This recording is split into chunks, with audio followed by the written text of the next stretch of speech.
It is Ryan here, and I have a question for you. What do you do when you win? Like, are you a fist pumper, a woohooer, a hand clapper, a high fiver? I kind of like the high five, but if you want to hone in on those winning moves, check out Chumba Casino. At ChumbaCasino.com, choose from hundreds of social casino-style games for your chance to redeem serious cash prizes. There are new game releases weekly, plus free daily bonuses. So don't wait. Start having the most fun ever at ChumbaCasino.com. No purchase necessary. VGW. Void were prohibited by law. See terms and conditions. 18+. Lucky Land Casino, asking people, what's the weirdest place you've gotten lucky? Lucky? In line at the deli, I guess? Aha, in my dentist's office. More than once, actually. Do I have to say? Yes, you do. In the car before my kids' PTA meeting. Really? Yes. Excuse me, what's the weirdest place you've gotten lucky? I never win and tell. Well, there you have it. You can get lucky anywhere, playing at LuckyLandSlots.com. Play for free right now. Are you feeling lucky? No purchase necessary. Void where prohibited by law. 18+. Terms and conditions apply. See website for details.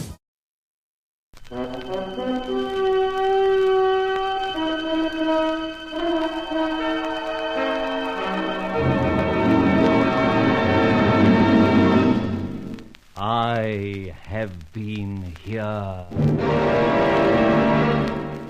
The Grey Goose, Adventures of a Modern Robin Hood.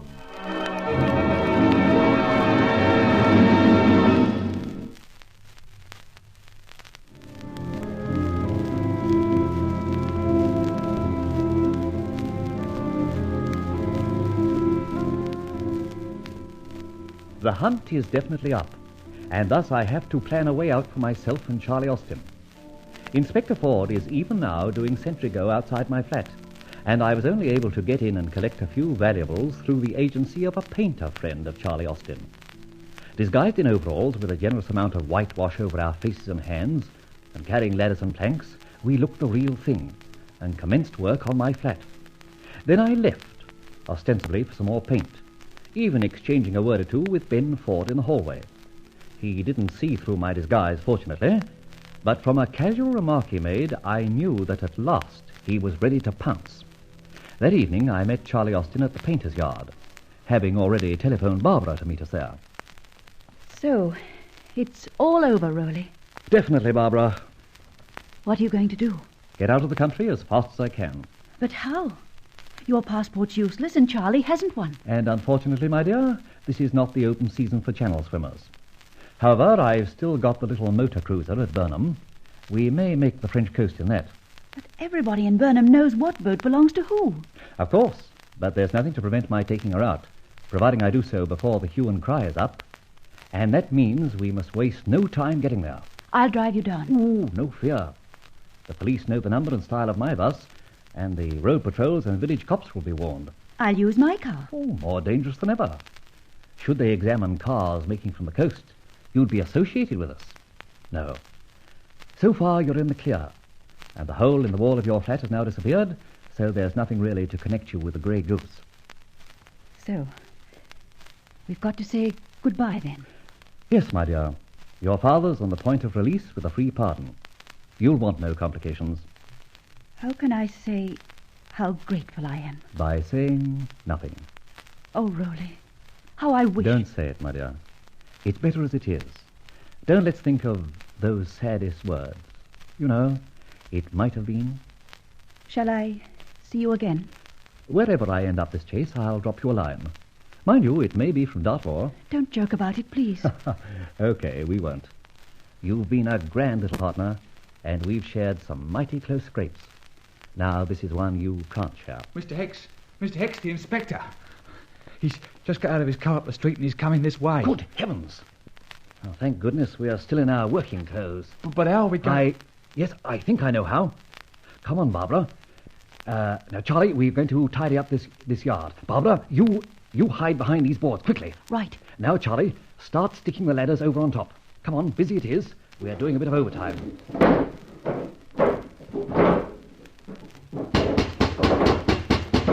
Leave this to me. Hello? Who's there? Is Mr. Blewett there? Who wants him? Well, you might say the police. Crikey, what's he been up to? All right, hang on, I'll open the gate. You carry on, Charlie. Now, what's all this about? Is Mr. Tom Blewett in the yard? No, he ain't. Gone home to his tea. He don't paint in the dark. Naturally. Let's see, I've seen you before, haven't I? That's right. You saw me on a job I was on this morning. That's right, a flat in Jermyn Street. You was waiting for a bloke to turn up, did he? No, he did not. And you're police, you say. What's he done? That wouldn't interest you. Oh, well, maybe not. Well, now, we're doing a bit of stacking up tonight, and I reckon I'll be locking up the yard soon. Can I do something for you? Yes, you can tell me if Mr. Blewett's coming back. Well, I don't think so. Generally doesn't at night. Makes up his books and things at home. Where does he live? Brixton, somewhere. Wait on, we ain't locked up the shed yet. Must have a billhead or something. Yes, here we are. Thomas Blewett, painter and decorator, 1 Martin Street, Brixton. Thanks. Will you be on that job in the morning? That's right. About crack of dawn, 6 o'clock Emma. Well, if you should see the owner of the flat and I'm not there, tell him to wait for me. The name's Ford. If you're the police, do you think you'll wait? I can't tell with that gentleman. All right, thanks. I'll get straight over to Brixton and try to catch Mr. Blewett before he goes to bed. Tom Blewett wouldn't like the sound of that there catch, hey? No, I suppose not. Good night. Good night, Mr. Ford. Come on, you. You don't have to sit there rolling cigarettes. Get a move on with them ladders. All right. Stay where you are for a little while, Barbara. Oh, it's dreadfully dirty behind here. Do you think I could have a good sneeze? Yes, sneeze now. Not on that wall. Blimey, do I have to do everything? Crikey. That was a bit of a fright. What the blazes was he doing around here? Come on! I don't want to stay here all the blazing night. All right, Barbara. Safe now, I think. Oh, thank heaven. Oh, I was almost suffocated with dust. What on earth possessed the inspector to come here? Ben leaves no stone unturned. A sudden onslaught of painters on the flat of R. Fletcher, just as the police decided to pounce, would make him wonder. He sees the name Blewett on the ladders and things. And so decides to find out under what circumstances the order to decorate was given. Exactly. So now he'll grill Mr. Blewett a little. That won't worry Tom. I told him to say the order was given a month ago. And it ain't paid for yet. Yes, I don't see how any harm can come to your friend. He's fly as a wag a load of monkeys. The cops will get no change out of him. Well, we won't be able to stay here any longer. You must go, Barbara. Now. Yes. Goodbye, Charlie. Oh, blimey. Being kissed by a lady like you ain't half a treat. I'll make that one last a long time. It will, unless you eat the lipstick off your mouth. Now, Barbara, off you go. Good night, my dear. Goodbye, Rowley. Darling. Off you go. We'll follow in 1 minute. All right.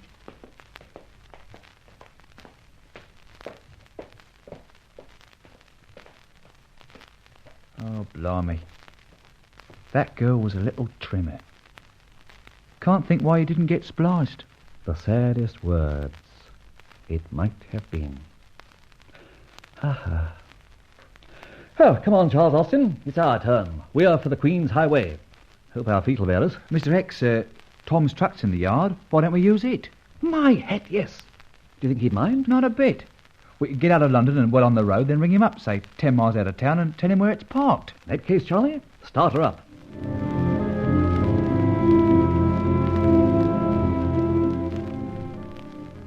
I spoke to Tom Blewett, Mr. Hex. Managed to get him on the phone. Told him where we'd parked his truck. Did he say what happened when Inspector Ben called at his place? Yes, he did. Nothing to it, really. He told the inspector he'd ordered decorating to be done a month ago. Didn't say he'd been paid in advance, like. Oh, it lets him out. Ben can't have anything on him. Now, if you've finished, I'd like to use that phone. Radio.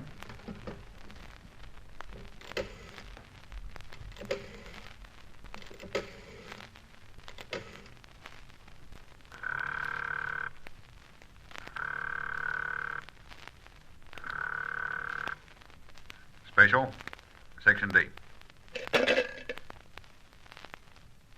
Who's that? I wish to speak to Inspector Ford. Inspector? Yeah, someone on your line. Put him through. Yes? Your old but irritating friend, Inspector. Oh, I see.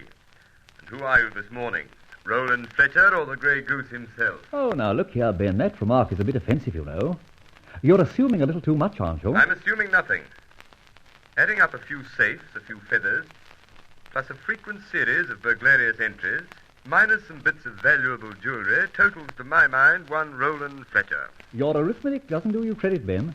Why not? Because any sum in mathematics must be capable of proof, and you have none. I promise to confound you with proof galore when next we meet. I trust that day's a long way off. At the same time, Ben, I do hope we shall meet again. Let's say at the end of the period covered by the statute of limitations. Well, until that day, Ben, au revoir. And now, as Romeo said to Juliet, parting is such sweet sorrow. You'll never get out of the country. You'll hear from me if I do. Cheers.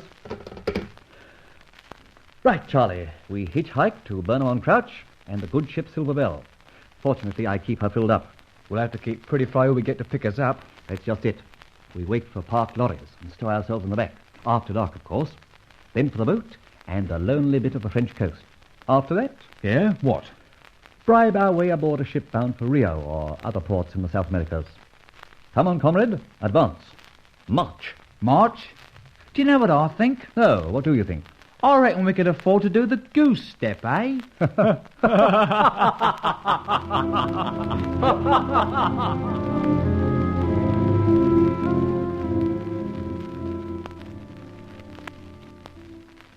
This is where I, Inspector Ford, must conclude the story of the Grey Goose.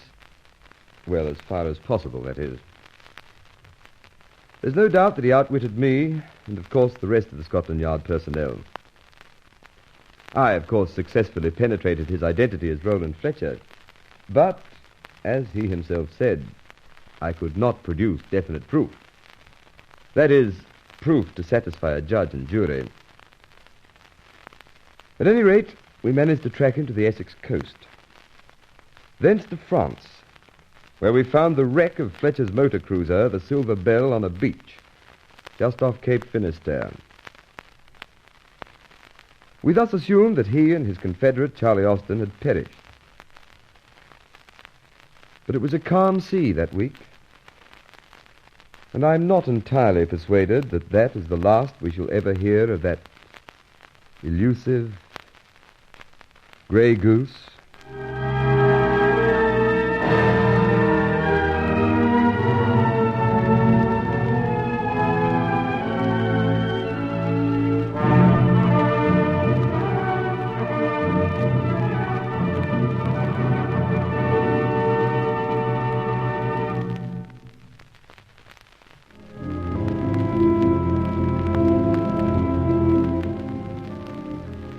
In The Grey Goose, the leading roles were played by the following artists: Rolland Fletcher, the Grey Goose, James Mills; Barbara Faversham, Irene Harper; Charlie Austin, Roger Clemson; Inspector Ebenezer Ford, Reginald Goldsworthy; narrator Brian Wright. The Grey Goose was written and produced by E. Mason Wood.